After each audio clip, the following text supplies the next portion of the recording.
Every club. Every day. The Global Sports Podcast Network. Welcome to the Daily Newcastle podcast. The Magpies are flying high, leaving the Red Devils red-faced for the new year. The Seagulls and the Villains don't even want to win as they help Newcastle push for European spots. And speaking of helping the Magpies, the Tractor Boys have tore up the Blues to also aid the Toon Army. I am your host today. I'm obviously Kev. I shouldn't be hosting today, but just like Man United, Iain's Wi-Fi can't cope with how good Newcastle United were in the first half today. Welcome to the match review. Obviously, it's the Man United match review. Newcastle United picked up a 2-0 win away from home at Old Trafford. I'm joined by two lovely guests. The first one is the wonderful Joe. I'm being super nice because we're all super happy. You okay, Joe? I'm super happy, yeah. Super great to see you, Kev. Super happy. Can't wait to hear Iain's enthusiasm here. And I've just given away my second guest is the absolute legend that is Iain Mackay. How are you doing, Iain? I'm great, Kev. I feel like I've slept with a coat hanger in my nose. Brilliant. Absolutely. And for any Americans listening, because we love our American listeners, if you don't know what that means, I don't mean to insult you, but it just means he's very, very happy. Can't stop smiling. So, I do want to get one thing off my chest, which won't surprise I with you. I haven't really planned this because it's obviously very short notice me hosting. However, I need to have a rant about them people who wanted Eddie Howe out. Where are you? Where have you gone? You completely got it wrong. You should hold your hands up, and if you were one of them people or you've been caught at any point ranting on social media or even in person, you should be banned from the stadium. You have a lot of apologising to do. You can apologise in the comments on this episode. You can apologise in the TikTok comments on social media. You can apologise anywhere you want, but you do need to apologise. You got it wrong. I was massively right, by the way. Best manager we've had in a long, long time. I've got that out the way. I'm nice and settled now. I don't know if Iain has something to say. No, I'm glad you said that, Kev. We got that right. And I think some of the work should hire a plane and do some sign writing. I agree. Above the pitch. I agree. For the Bromley Cup game on week Sunday. 100%. Couldn't agree more, Iain. So, part one, I want to talk about very briefly the lineups. Obviously, it was unchanged from Newcastle, same team which won their last game. Trippier kept his place. I thought he did very well, but we'll come to that in a second. I guess I want to ask you about them first 20 minutes. That's what I want to ask you, because let's be honest, Newcastle United ripped Manchester United apart. Ripped them apart time and time and time again. I'm not going to be critical, but Isak probably could have had a hat-trick in the first 25 minutes. That's how good we were. That's not a criticism for him. That's how good Newcastle were. So I'm going to come to Joe, because we're gentlemen, me and Iain. We always go to Joe first. Let me know what you thought of them first 20 minutes. And I don't just want the typical, we were brilliant. I want detail. I want exactly what you were happy with. It's an away performance. We finally took it to another team. How are you feeling, Joe? We're brilliant, Kev. Nah, sorry, come on. You made that easy for us. No, like you said, right, we went to Man U, who me and Iain talked about it very briefly yesterday. We've got a horrific record at, haven't we? We don't like to talk about the past, but sometimes it can get into people's heads, can't it? It obviously has got into a lot of players' heads in the past, maybe hence the reason we've got it. But we were outstanding. The absolute intensity that we had, and especially in those first 20 minutes, like you say, it was unbelievable. We should have absolutely, by the way, had that game put to bed, even in the first 20 minutes, and around the first half. I know we kind of drifted off a bit back at the end of the first half. But especially the first 20-25 minutes, we were so intense. It could have been a good 3-0, 4-0 up. And like you say, Isak should have had his hat-trick. So you've kind of already teed that bit up. But as a collective, we did nothing wrong. Absolutely nothing wrong. Solid at the back, pressing them. Man, you were not in the game at all. It's as simple as that. We literally dominated them from front to back to front, whatever you want to call it there. And the midfield, man. Those lads are playing beautifully together, aren't they? Amazing. Linton, Tonali and Bruno linking, how they're linking at the minute is just... And you know what I said to my dad? And it's a bit like what you've just said about the Eddie haters, by the way. I was like, you know what it is? When we were getting a bit impatient, I think we all were, when's it going to gel and this, that and the other. And I think it was more from our side. I'm talking about us three and the other two, obviously, us five. It was more of a frustration that we just wanted it to happen. We weren't doubting Eddie. It was just a frustration that, oh, come on, make it work type of thing. And I said to him, I was like, Eddie knew. He knew to keep kind of persistent with it, but persistent with it in different ways. He knew what tweaks to make. Patience. Patience is what Newcastle United needed. Perfection, man, is the only way I can say it. We've been patient, and we've won our last 4 games 4-0, 4-0, 3-0, and 2-0, and one of them's away at Old Trafford tonight. So patience definitely worked, and I was a bit selfish, but you're right, Iain. We said it needs patience. We said Eddie Howe is the right man, and anybody who doubted him, like I say, I want to see comments on the next TikTok, on the next podcast. I want to see. So sorry, I'll never doubt Eddie Howe again. I'll trust Daily Newcastle. I'll never doubt he's again. So Iain, how do you sum up them first 20 minutes? Delightful, but entirely predictable. I was last night trying to find when we were doing the preview, trying to find some way that we were in danger tonight. And when we looked at it, I thought as long as we could play with our normal intensity, they wouldn't be able to live with us. They don't have the legs in midfield. I'm not sure if Bruno and Ugarte might have put up a bit more of a fight, but Casemiro and Eriksen, they were at school with me. That's how old they are. They weren't at school with me. That was an exaggeration. Before the game, I was watching the preview on Sky, and they'd picked that out. They'd picked it out. They weren't going to have two men in midfield up against our Fab three, which they've conceded afterwards can probably live with any midfield in the Premier League. I would agree. And then that's how it unfolded. My frustration in that game was that we didn't score the goals we should have scored when we were so on top. We sort of took our foot off the gas to coast to half time, and then we only had one shot in the second half. Yeah, so they've not got out of third gear in just holding Manchester United at arm's length. I think Man U have ended up with one shot on target, which I don't remember, so it can't have been too threatening. Maguire hit a post, but really I don't know how much exertion the boys have gone through in the second half. They've just set off them. They've just controlled that. They've been Italy. That's what Italy used to do. They'd go ahead and then just defend for the last hour to get through without exhausting themselves. And our frustration leading before this set of games, Kev, was not why we didn't doubt Eddie. Was what we were frustrated with was that they couldn't play the way they played at home when they played away from home.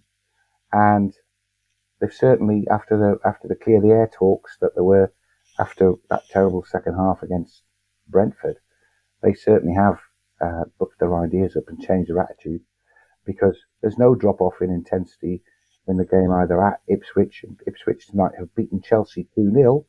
So although we made them look like mugs, they clearly aren't mugs. Yeah. And then Manchester United, we just toyed with them. We were like cats with a mouse. Yeah. It was brilliant to see. And to be honest, we're going to come to the second half in part two, because I actually thought we defended magnificently. And I think the game management after their kind of Lewis Hall block was brilliant, but we're going to come to that in part two. I do just want to add, obviously, I am Eddie Howe's biggest fan. I've been talking about him, how much I dislike the haters. I think I'm going to get a T-shirt for the next Secret Santa about how much of a Eddie Howe fan I am. But I think tactically, we need to give him praise, because look, everybody on here haven't been overly negative, but we have questions. Some Longstaff starting in front of Tonali, and was it right? Was it wrong? Should Tonali play six? All that stuff. But I think tonight we need to give him all the credit in the world. Tactically, without the ball, if you notice, Jacob Murphy was filling in a lot of right back, and it allowed Trippier to almost be like a right centre half, and he was just so good tonight. Trippier, he was talking. Calm on the ball, never panicked, even when Man United had that flurry in the second half, which we'll come to. He was so calm, and he was just brilliant as a fan and as a player, I imagine, to just play with. And also the corners on the goalkeeper. I did wonder why on earth Man United, before the game played, whilst both teams were out warming up, were warming up defending corners, because if that's not going to give you a bit of oomph when you're whipping in corners, not real. But every corner was on the keeper. There was a plan. They tried some innovative ones, which didn't quite work tonight. But again, I think we need to give credit where credit's due, and just tonight absolutely got it bang on in terms of blowing them away in that first half. A little bit of complacency at the end of the first half, but I mean, again, after you were that good, we can forgive them. And the second half we're going to talk about in part two. So, if I'm imagining correctly, Jo will be doing the first advert, because she is the Zencastr queen. So, Jo, take it away, and we'll come back for part two.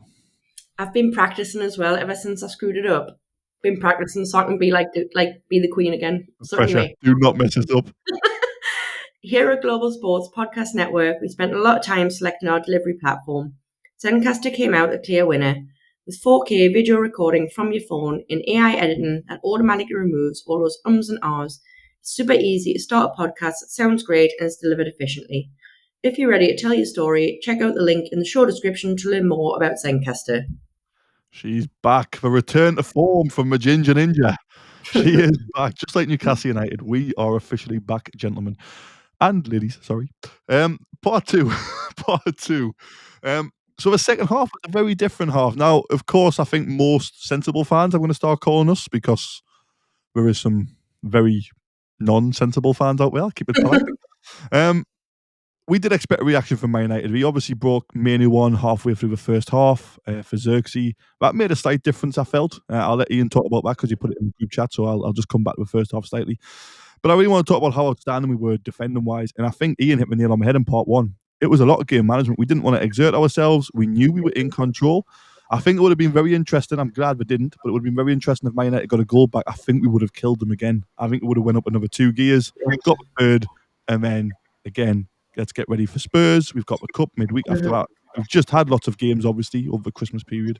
So I think that was part of it as well. But I thought we defended just absolutely brilliantly. Iain, I'm going to come to you first. If you want to briefly go back to that Manu substitution in the first half, and then just tell me what were your thoughts on the second half. Because I know Newcastle fans, some Newcastle fans, might not be happy with the way we defended, but I'll let you have your own opinion on that one, Iain. Well, yeah, Manu came on and changed it straight away, but I think that was largely because Man United were then playing with 11 men. Because that Xerxes guy, fair. It's just, I mean, what was he doing? He doesn't move. He can't control the ball. But Manu seemed to make a bit of a difference, probably at the same time as we were in complete control, 2 up, 15 minutes to go to half-time. And I think that's when we started holding them at arm's length. Yeah. Into the second half, I know why they've done it, and ultimately it's worked. But there were one or two hairy moments when Maguire hit the post. I think Dubravka had it covered, but I don't like it getting that close. But it worked. So who am I to criticise it? I'm greedy for Newcastle. I don't want them to totally dominate a poor Manchester United side and then take their foot off the gas and just play out the second half. I want to get a third, I want to get a fourth, I want to get a fifth. So slightly frustrated watching that we didn't seem to release the shackles. Very annoyed at Alexander Isak on the day where I actually put a fiver on him to score a hat-trick at 60-1. He could have done it in the first 20 minutes. Wow, that's good. And they eased off. Maybe that's why I wanted them to attack more in the second half. To be fair, you do make a great point about obviously changing tactic at half time, but I think again a lot of it for me is it's that difference that we need a difference between home and away, because if you keep attacking Man U, and I agree we were brilliant in Man United, we're okay. I'm not going to say they were terrible, but they weren't good by any stretch of your imagination. But I don't want to take the kind of narrative and put it on Man United being poor, because I feel like a lot of pundits do that about Newcastle. Not that we're pundits, but still. But I feel like personally there has to be a difference between home and away. We could have went at them and got caught on the counter, and it's 2-1. Old Trafford gets behind them, 70,000, and all of a sudden we're batting corners away and we're batting crosses away, and you're thinking, oh no. I'm very happy. But again, I know they hit the post like you said. I think Yoro had a free header, and Lewis Hall made a fantastic block, unbelievable block. But again, with his midriff. Yep, it never seemed. To me, I was watching it with my dad, and I was quite relaxed. And my dad was I was like, we're defending really well here. And I honestly think if he were to score, we would just up it again. We felt like we're in a complete control, even though them kind of 3 chances won't follow that. The other thing I had before I finished with Joe about the second half is, I think after that 59th minute, when Lewis Hall made that block, because I was watching my clock thinking, oh no. We managed the game really well. We had about a 5-minute spell of possession where they couldn't get the ball off us. We were knocking it around at the back. Having Dubravka in goal is absolutely brilliant, by the way, because he can just spray it to the centre halves, or he can spray it to the full backs, and it helps us out massively. I thought the game management from the 59th minute was brilliant, and we started defending even better than we were in the first half of that second half, and we just had possession. Tonali Trippier, Bruno, Joe Linton, just so comfortable on the ball. Isak was coming deep, laying it back to the midfielders. And I just thought, wow, this is one of our best performances of the season, personally. So, Joe, second half, what are your thoughts? Do you, like Iain, want to see us go for it a bit more like we do at home and just kill teams? Or do you understand a little bit of what I'm saying in terms of we've got to be a little bit careful away from home? Yeah. It's a bit of both, isn't it? Because to be fair, like we've already said, we should have really had it put to bed in the first half. So I think the frustration maybe came from that we didn't have it put to bed. It's strange to say that because we still finished the game 2-0. So it's not like we did actually let them back into the game, ironically. There was a chance it was buried, yeah. Oh, yeah, exactly. I mean, God, as I say, by the end of the first half, it should have been that 5-0 that I was bleating on before the start of the game, getting all a bit hyper about that. But like the end of the first half, I would say the last 10 minutes of the first half, we dropped off a bit and we'd said it in the group chat type of thing. We're letting them kind of get that bit of confidence that we just don't want them to have. We already had our confidence. Just keep them at bay. Keep them, like, they look beaten in the first half an hour. And we should have left it that way, but we didn't. It's, it's how it rolls. And like you said, they come out for the second half. Man U were the better team, I would say, for a good 15 minutes. Or looked like I would say better. I'm not saying we were poor, by the way. We just weren't as intense, let's say, as we were in the first half. But then it does go down to the game management side of things, isn't it? We were so good in defence. Schär, God, you know how much we love Schär. But taking my Schär obsession hat off, he did have a couple of just random misplaced passes, which one of them especially could have led right to a goal. Thankfully, it didn't. They suck and they can't score for toffee at the minute. But anyway, by the by. And I did say to my dad, and I says, look, as much as you know I love Schär, I says, Burn's a bit of a funny one for me because he's been our best defender this season. So, and that takes a lot because we love Schär, and Schär is a pillar of strength in our defence. But Burn has been our boy. He's been unreal, I think. And it'll be a bit strange, I think, when Botman comes back. And I don't think Eddie will drop him, by the way, because Eddie's not that type of manager where he'll be like, oh, star boy's back, Burn, you're out. I think he will stay loyal to Burn, but rightly so, because I think he's been unbelievable this season. He really has. But he has been a massive part of what happened in the second half as well. The defence as a whole was so strong. We kept our shape the whole time as well, though. So when Man U were starting to come at us a bit more, giving them that bit more kind of, they might, them thinking they might be able to get back in the game. I was just watching the way our shape was the whole time. Our boys were in the right place. So you can't fault them in that aspect. So as much as we want them to be, going at them, look at how kind of drained the likes of Isak and that look towards the end. I would have taken him off. So I'm not slating Eddie, it's just my opinion.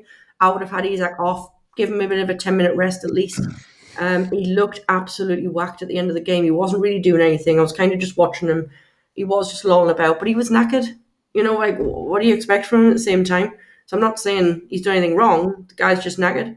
So I would have just made subs is what I would have said, that's all. I think when you look at the full-time whistle, Miley and Asula were ready to come on.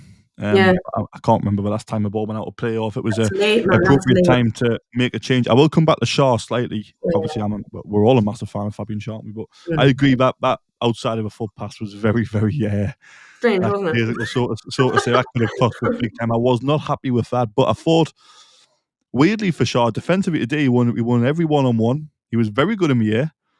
He was strong. Yes, he got booked when Howland tried to roll him, but he didn't let him pass him. He didn't let him count. He didn't let him break. Yes, he's going to miss the next 2 games, but that's leading us to part 3.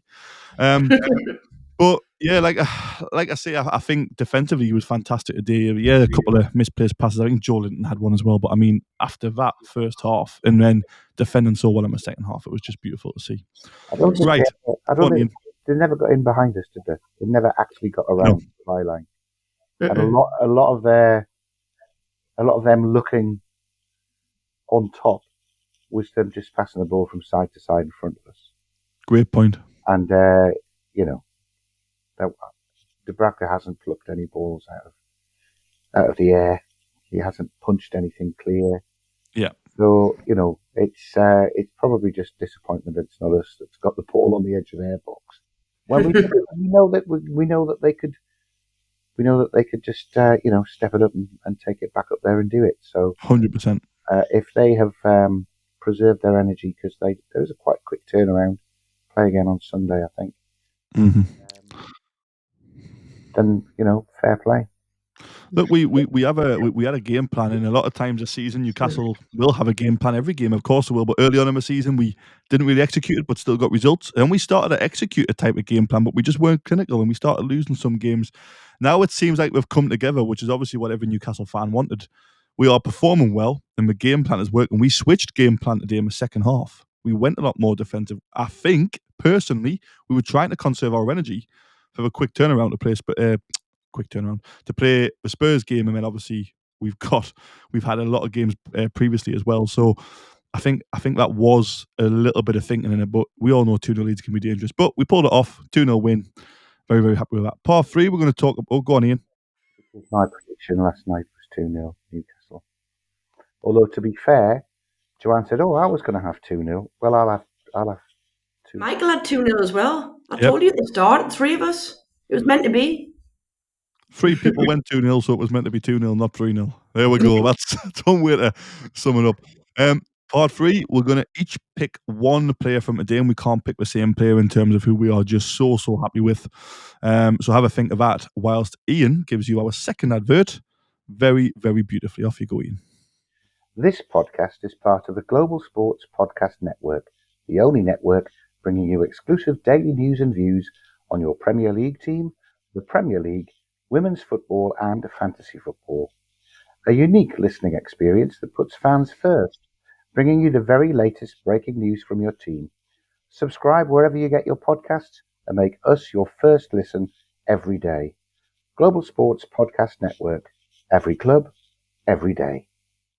Great performance as always, Ian. But if you haven't heard Ian and Michael's joint podcast advert on our socials, all over the socials now, yeah. Go and just watch that. That was unbelievable. We didn't even pre-plan it. We didn't rehearse it. Not that we knew of, unless Ian was going around Michael's house with a glass of wine, prepping and planning. But it was just off the cuff, and it was absolutely unbelievable. I feel like that one should be saved and played on every podcast. But again, I'm not allowed to go around to Michael's house anymore after he got that exclusion order. So, oh my God, we're going to go into a part we don't want to go into. It's getting quite late the night after a Man United game, and obviously you guys are listening to it tomorrow. I was going to say the day, but I'm going to clue what the day is. That's what's happened to Christmas, doesn't it? Just every day is the same, and I'm not at work. I'm a teacher, so I've got no idea what day it is. I think it's Monday. It is Monday. God, my son's at nursery tomorrow. Right, okay. Let's finish part 3. So part 3, what I want us to do is I just want to very briefly touch on, I know we've got this week coming up where we are going to talk about tactics and all that stuff, so I don't want to go into it too much in a preview of a Spurs game, but Fabian Schär got a yellow card. He misses the next 2 games, which is a cup semi-final away to Arsenal and a league game away from Tottenham. Very quickly, because I want to pick one player from today each, literally 30 seconds. How damaging, because I know we're going to talk about this later on in the week, but how damaging just in 30 seconds do you both think that'll be? We'll go, Joe. I need to stay positive. It's going to be damaging. Kelly's going to be the boy to come in, I would imagine. I know you said Kraft earlier was, a possibility of being, but I think Kelly's going to be the one to replace him, obviously. But we've got to try and believe that it won't be. The rest of the team are still there. Trips, Livramento, Hall, Burn. So, all right, we've got one switch out, but I'm not going to be too negative on it. It's sad to see him out, but yeah. Ian, what do you think? Exactly the same. I don't think it's going to be too damaging against Tottenham, because I think the game against Tottenham will be like tonight's game. Only nice. I hope so. I hope you're right. Exert ourselves a little bit longer. And we know that we're well up for scoring 5 in the first 20 minutes against that team. Brilliant. And I don't, I was terrified that after the draw that the first leg is away at Arsenal. I'm less terrified, having watched them struggle to beat Ipswich 1-0, get held at home 0-0 by Everton, and then finding that Saka's out for 2 months. Exactly. We should be able to keep this tie live before we get them back to St. James's. Yeah, so I agree. I don't mind if Botman comes in, or if Kraft is fit and comes back, or it's Mark Gahey that's lining up for us. Who knows? Whole week of the transfer window before the Arsenal game. Yeah, the window does open. It's a great point, and again, I think my positive from it, and I was saying this to my dad, it gives them a game against Tottenham, whoever plays, to gel a little bit more before playing in the cup semi-final. So I think there's a positive there. Personally, I think the way Fabian Schär is on the ball and how creative he is, he will be a massive miss. I think you've got to pay big money to replace him when he finally gets too old. So for me, the creativity side of it, but I think them three midfielders now are, almost good enough to do it for a couple of games without Schär, whereas when we didn't quite click, we needed Shaw's crossfield balls and passes into midfield. But again, we'll not touch on it too much, because if you listen to this one, you're obviously going to listen to Tactics Tuesday, and I think it's me, Joe. I think it's us three again tomorrow. Us three again tomorrow. So us three tomorrow will have loads to talk about. So I'm not going to go into that. What I want to do before we finish this episode, we're just going to go one player each who massively impressed us. I'm going to go first this time, because I might pinch some answers, and I've only got one really. I could have had about 8, but there's only one I'm passionate enough about to really defend here. And I think it's Kieran Trippier. I thought he was absolutely brilliant tactically, dropping into a back five when Murphy was going right back. The way he hugged the touchline in them first kind of 40 minutes when we were really aggressive kept Dalot out there because we couldn't leave him. He came inside at the right time to help with the midfielders. He was calm. He was a fantastic presence. I thought his delivery was brilliant when he was on them. He wasn't on all of them. We know Lewis Hall likes to take them, and Gordon gets a couple now. But I just thought, for a player who's had a lot of doubters last season when he had all the personal stuff happening in his life, apparently, we don't know that for sure, of course. But when he had a lot of doubters, I personally feel like he's back. I think the last 2 games, Villa, he was brilliant. And I think tonight he was fantastic. I think he's going to be a little bit of an unsung hero. So I would definitely keep Trips in for Spurs. But let's go to Iain. Iain, who do you think, or is that one player you just want to have a very quick mention about? 2 minutes. Oh, there's a lot to choose from, isn't there? I will pick the other fullback, Lewis Hall. What a fantastic Brilliant development we've seen in the last 10 games. Fantastic going forward. Almost telepathically understanding what Gordon's doing.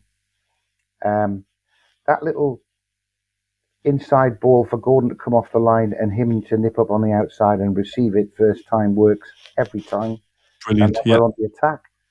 But defensively, that Ahmed fellow he was marking is Man United's most dangerous player. He never got past him once. Yeah. He popped up and made clearances. Did a very brave block on the hour. I just think he's a great player. I mean, he looks like England's fullback now. He's only played there. I agree. Great player. It makes me excited for Asula, and I know this sounds silly, but Lewis Hall, when he first joined, didn't get a lot of minutes. Eddie Howe was really patient with him. He didn't panic and throw him in at the deep end. He let him understand his teammates. He let him understand his role as being the future left back. And I think it's paying dividends this season. Again, I'm obviously Eddie Howe's biggest fan. God, I'm going to get on the t-shirt. But I think it paid dividends just being very patient with him. I think Asula next year, everyone's calling for Asula. Stick him on. Give him 20 minutes. Do this. And I get it. I really do understand it. But he's still a young player. He's not as young as Hall was, but he needs time. He needs time to integrate. He needs time to get to know his teammates. I don't think we should panic and just chuck him in. So again, couldn't agree more what Iain just said. Go on, Iain, finish that off. He's dyed his hair blonde already, Kev. He's ready for the first team. Brazilian. He's now Brazilian. He's no longer Danish. No longer Danish. He's Brazilian. Joe, you get to have the last word other than when I close out the episode. So, who's your one player? You can't have Trippier. You can't have Hall. Who really? I understand that. Now, I was going to pick Hall. I'm not going to lie, because that boy, man, is he just not getting better and better every game? If it's even possible. Obviously, it's possible. I know that's an exaggeration, but dear God, I was going to pick Hall, but fair play, and don't even blame either one of you for getting in there first, by the way. And by the way, I just want to touch on it, by the way, Kev, what you said about Trips is bang on. And something I said to my dad about Trips in the first half was what I think we've missed, because I love Bruno as a captain, by the way. I'm not going down the whole route of Bruno shouldn't be captain malarkey. But you can see such a difference of the guidance, just the way he kind of is speaking and guiding the team as he's playing. He's got true leadership skills, that boy. And I'm not saying Bruno hasn't. He's just not as naturally gifted as Trips on that. So you could really see the difference on that. And it was very, very standout, kind of obvious, if you know what I mean, today's game. So anyway, that's by the by. I'm just saying why I love your 2 picks. I suppose my third one is going to have to go to Bruno, because I think the thing is with Bruno, right? Everyone just expects Bruno to be brilliant because Bruno is brilliant, right? But when you look at the breakdown of his play, the way he holds up the ball, the way he can be so strong, but he's so damn clever, and he can get a free kick when he needs a free kick as well. But sometimes he gets out of these such sticky situations that other players just can't do it. They can't. He mangles to wangle himself out of like 3 players could be around him. He'll knock it through, and he's away. And the amount of goals he creates, I'm not talking about assists here, by the way. I'm talking about Bruno will make the initial pass to Gordon, for example, who would then make the assist. He'll make the initial pass to whoever. He's doing all that hard work. He's not getting the assist, so he's not getting that kind of stat against him. But God, he is just so pivotal, so much in this team, and he brought that today yet again. So Bruno has to be, for me, the obvious one. I agree. I think the OG3 have absolutely smashed it there. I couldn't agree more with your pick as well. My other one, if I couldn't have Trippier, even though I went first, so I could have had Trippier, would have been Bruno. Adapting to a new role. He's having to learn how to play alongside Tonali. He's having to learn how to link up with Trippier and Murphy on the right at the moment. And he got a goal, I think, he did get a goal against Villa, but it wasn't given. I think he got a goal before that. I can't remember off the top of my head. I'm really tired and pretty ill. But he has been fantastic in his new role. And I think as a captain, we'll talk about this again throughout the week, but he's a different type of captain. He sets the example. He leads by example. He chucks his body in. He battles forever and ever and ever, whereas Trippier is more of a verbal captain. I know Iain wants to get something in just before I was just going to remind you, he was right on the end of one of the best moves I've seen all season to have a header against Leicester, I think. They hit the post. Yeah. Or Ipswich. Yeah. One of them, Ipswich maybe. Yeah. But yeah, he's right there in the centre forward position to finish off that fantastic move. Unfortunately, he didn't quite finish it off. But yeah. And he got an assist for Isaac when he won the ball high up the pitch. So massive shout out to them 3 players. Well done, Kieran Trippier, Lewis Hall, Bruno. But all of yous were absolutely beautiful. We have blown Manchester United away again.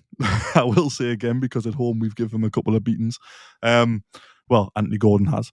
I say beatings, it was 1-0, but yeah, I don't care. I'm getting carried away. Newcastle are unbelievable, and we're going to challenge for the league. We hammered them last year. I know it was only 1-0, but we did hammer them. Can I just say, I don't blame Kieran and the rest of the Man U boys for not organising a crossover podcast.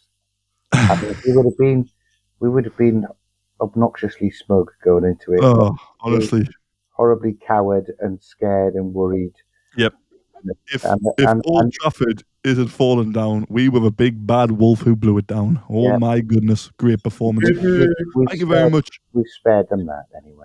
Thank you very much for listening. Again, as always, we do appreciate everybody who tunes in and listens to kind of what we have to say. Thank you to Iain. Thank you to Joe. It's been fantastic. You've got Tactics Tuesday tomorrow, and I think it's us 3 again. You lucky, lucky people. Not that there's anything wrong with Nick and Michael before I upset anybody. They're brilliant too. Thank you very much. It's been a pleasure. Hopefully, you'll hear from us tomorrow. Every club, every day. The Global Sports Podcast Network.